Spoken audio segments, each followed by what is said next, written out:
binisita ng Animal Kingdom Foundation ang inirereklamong residente. Pagpasok ng grupo, tumambad ang mahigit 100 aso na payat at halatang kulang daw sa nutrisyon.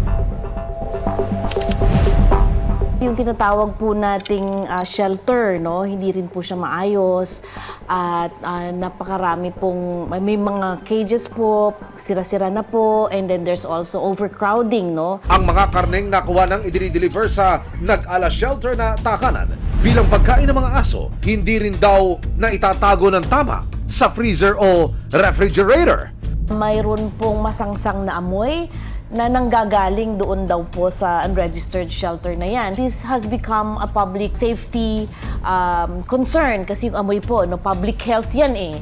So nagreklamo yung mga tao under our civil code, no, pwede po nilang ipa-abate yan o ipa-stop yung nuisance na yan at nakalagay rin po yan sa ating local government code.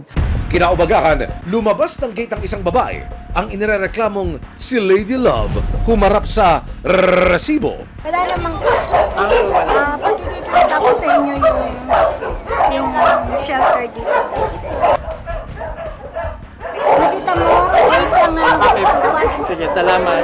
Pag nagbabakuna na. Pero matapos ang maikling pag-uusap, si Lady Love tila sumama raw ang timpla.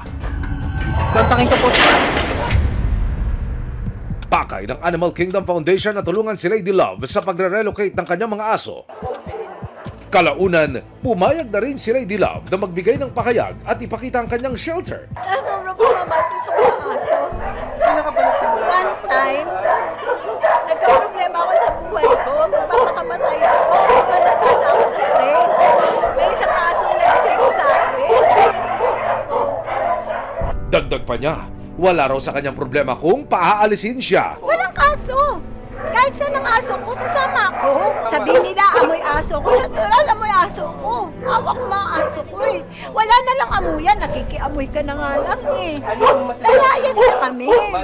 Depensa niya sa mga nagre-reklamong masangsang na amoy. Umulan, pumasok putik doon, wala akong pake. Wala silang pakialam, kahit 1,000 ang aso na bibit-bitin ko, umatulog ako sa pupo ng aso ko. Ayon sa pamahalaan ng Kapas, hanggat maaari idaraan daw nila sa maayos na usapan ang pagresolba sa reklamo ng mga taga-barangay Santa Rita. Meron po tayong ordinansa dito sa ating bayan na kapag nasa 10 na yung kinikip mo na mga domesticated na animals, kailangan mo na ng permiso. Maraming salamat sa panonood, mga kapuso. Para masundan ang mga reklamong nasolusyonan ng resibo, mag-subscribe lamang sa GMA Public Affairs YouTube channel